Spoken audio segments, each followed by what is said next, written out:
perlu saya sampaikan, sanad ini harus muttasil.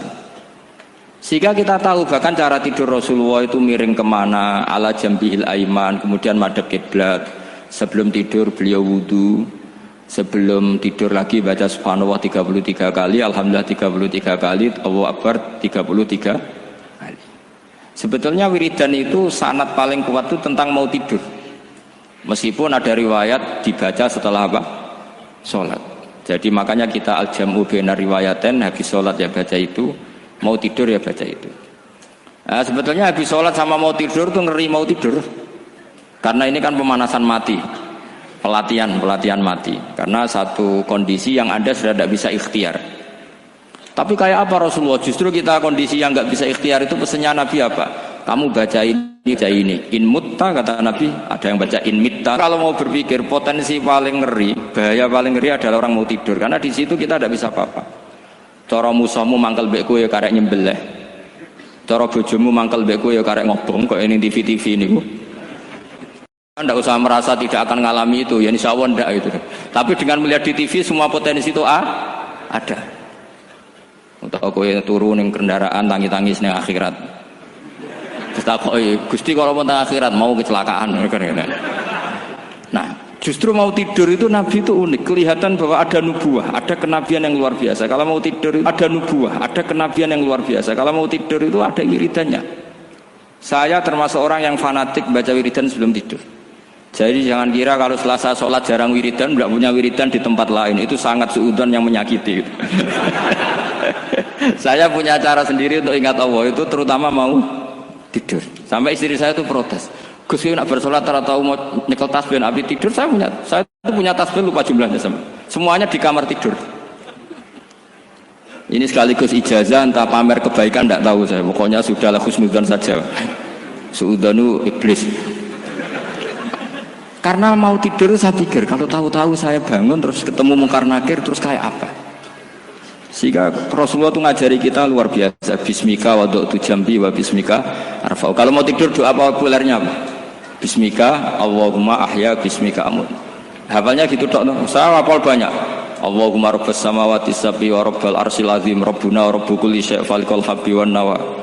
Allahumma antal awalu falaysa qablaka syai' wa antal akhiru falaysa ba'daka syai' wa antal dhahiru falaysa fawqaka syai' wa antal batinu falaysa dunaka. So, itu tak baca sampai tidur. Saking kadang takutnya sama Allah, akhirnya nggak bisa tidur. Kadang sampai 3:30 apa terus tidur baru setengah jam terus subuh.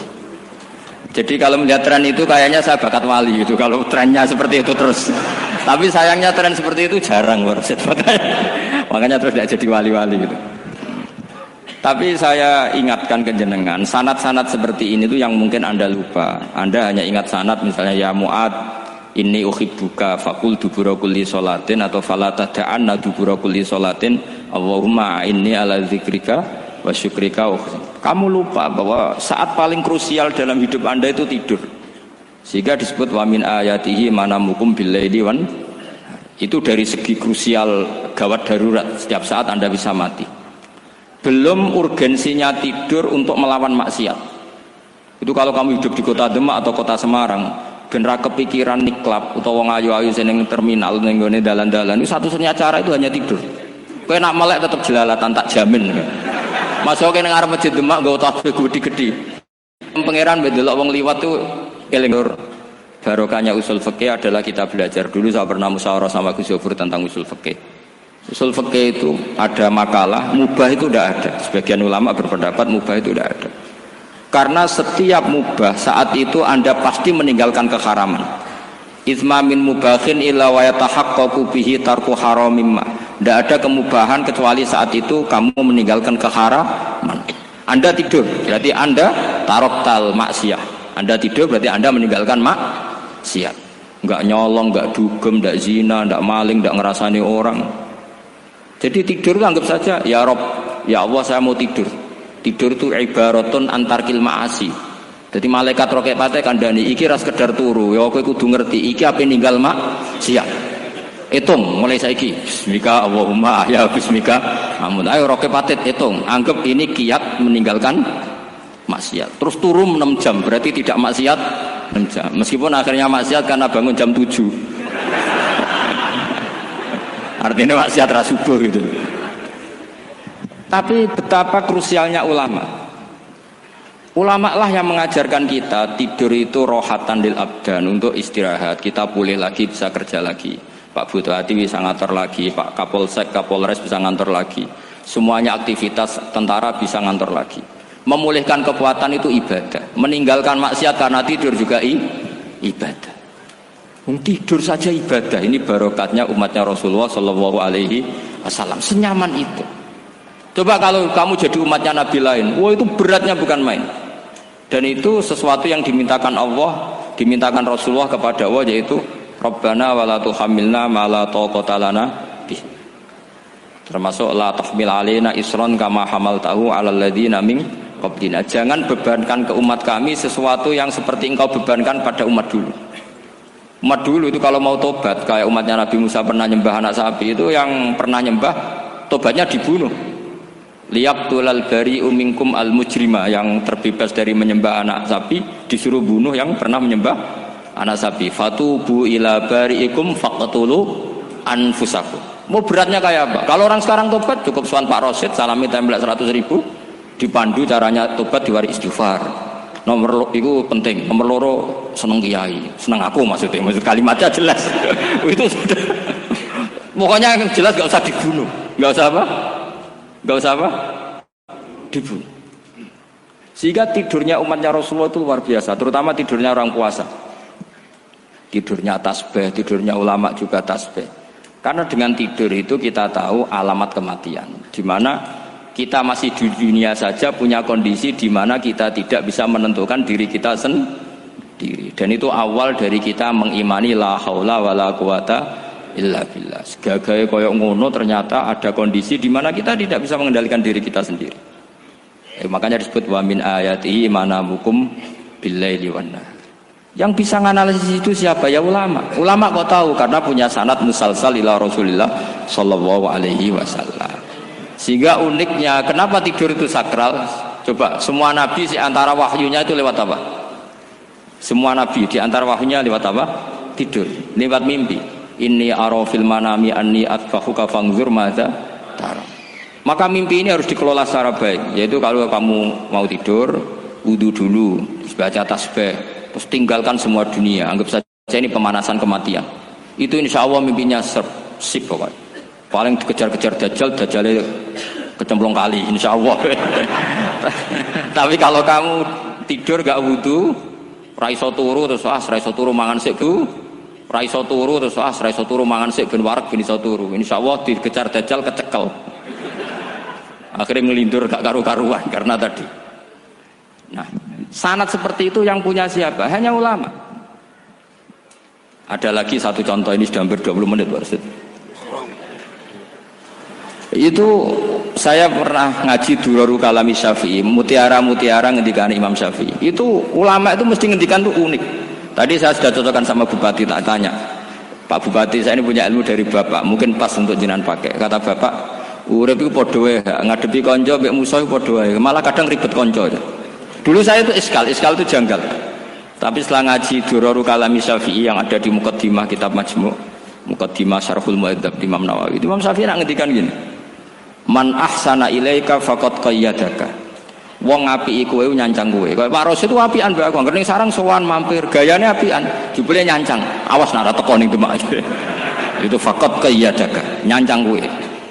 Tapi waman asaa ilaika faqat atlaqaka. Wong sing eleki kowe iku penak bebasno kowe. Kowe tau diutangi wong ku kancamu ta musuhmu? Sing biasa utang kowe lho. Kanca. Kowe numpak mobil ketemu musuh enak ra usah nawani, nak ketemu kanca monggo bareng. Sengel ngelo kowe kanca atau musuh. Artinya gini, kanca ya barokah, nggo perjuangan, musuh ya barokah mergo ora tau utang. Jadi segampang itu ulama melihat kehidupan tuh. Man ahsana ilaika faqad qayyadaka wa man asaa ilaika faqad atlaqaka. Jadi akhirnya kita hidup tuh berkah terus. Di konco ya enak kados kula di konco Gus Zofur nak kula mboten saged fikih musyawarah, ra iso tasawuf musyawarah.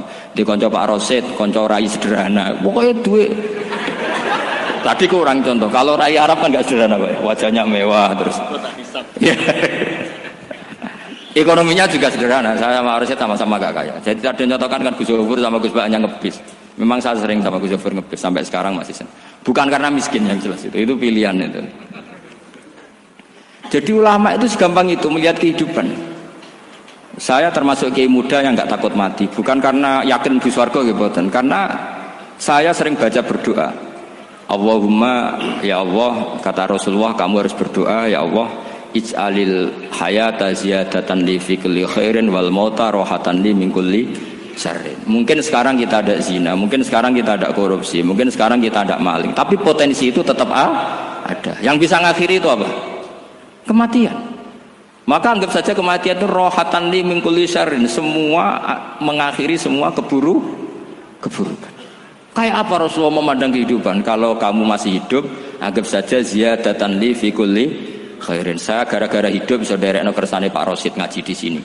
Ikhlas Pak Rosid itu sangat ikhlas. So derekno senior kula dipaksa nggih gelem, diintimidasi nggih gelem.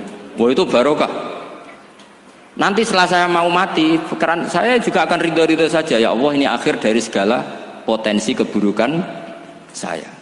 Sehingga kiai-kiai NU, kiai-kiai alim ana bajingan tukang ngemel wong kok mati. Saya iki Pak niki saya. Tanggane ra ono sing gelem muni saya. Kiai ini maksud, "Ayo Pak muni saya, Pak." Mboten saya ini tempu. Lah nggih saya pun mati mun mboten saged nakal niku. Lha jenenge rohatan li min kulli syarrin. Kalau mayit ya rohatan lahu min kulli syarrin. Kayak apa sanad kita ke Rasulullah kabeh itu dimana jadi ibadah. Al hayat ziyadah fi kulli khairin, al maut rohatan min kulli syarrin. Kenal Pak Rosid ya ibadah, apalagi kenal Gus Zofur ibadah, kenal Bupati ibadah, konco perjuangan. Kok kenal preman ya ibadah, konco latihan dakwah, anggapnya latihan ngelola rehab. Kenal polisi ibadah, jaga stabilitas nasional, kenal ABRI ibadah, jaga NKRI. Kenal orang nakal ibadah, dianggap pembina. Semua itu ibadah. Kayak apa ajaran agama ini? Semuanya baik-baik saja, tergantung niat. Tapi sanad ini siapa yang punya? Hanya ulama. Nah ulama itu siapa? Ya orang yang kamu ketemu. Dalam konteks ini Mbah Mun. Mbah Mun ngajari kita macam-macam. Mbah Mun ketemu orang siapa saja hormat. Saya kemarin bikin makalah untuk beliau, termasuk saya cerita dari riwayat Rasul Aqli ba'dal iman billah at-tawaddud ilan nas wastina'ul ma'ruf ila kulli barin wa fajirin. Inti iman setelah akal menentukan kita iman kepada Allah, akal setelah mengantarkan logika iman kepada Allah, akal itu kita gunakan at-tawaddud ilan nas supaya kita bersikap simpatik dan melakukan kebaikan kepada siapa saja. Karena barokahnya kita simpatik nak ngandani wong nggih gampang. Misalnya kita di kiai alim sundul langit sampean mbek tangga muwedhit, ketemu wong perengut, sing ape ngandel iku sapa? Sementara sing preman, ayo ngopi nggonku sik tenang ae. Sing kiai ini orang begawean gak ada kopi kowe. Akhirnya sing preman sakok di pengaruh, sing kiai ini bakil gak duwe pengaruh. Itu tidak boleh kejadian seperti itu. Makanya ada riwayat wastinaul ma'ruf ila kulli barin wa fajirin. Jadi kula suwun sanad-sanad seperti itu tidak boleh hilang. Saya itu kitabnya Mbah Mun Al-Ulama Al-Mujaddidun setengah hafal. Sampai sekarang masih tak baca. Kalau mau tidur tak baca. Bahkan di tas saya itu ada terus. Ya karena kalau saya di Jogja kangen Mbah Mun baca itu ketika beliau masih sugeng, apalagi sekarang. Karena jangan sampai saya ini punya fatwa yang mukhalif terhadap fatwanya Mbah Mun. Ini terutama warning sama santri sarang, nggak boleh. Terakhir itu Mbah Mun punya kecenderungan, punya pikiran kayak Yusuf Qaradawi. Ya potensi wajibnya zakat khodrowat fawakih. Ngendikan gini sama sih ingat ketika ngaji sama Gus Zofur Pak Rosid kalau Mbah Mun guyon. Wong desa iku wis melarat, gegere nganti kaya akik wae. Mbah Mun nyontokno gegere macul nganti kaya akik gara-gara sing ditandur pari wajib zakat. Wong Sulawesi nandure kakao cengkeh, zaman iku cengkeh Jaya. Berhubung ora akut gak wajib zakat. Padahal kaya raya. Jadi fenomena itu sering diutarakan beliau. Lama-lama beliau ngarang di Al-Ulama Al-Mujaddidun, beliau mengutip pendapat Ibnu Katsir, tentu di era modern kayak Yusuf Qaradawi. Sebenarnya Yusuf Qaradawi sendiri bukan mujtahid, dia yang muqallid juga.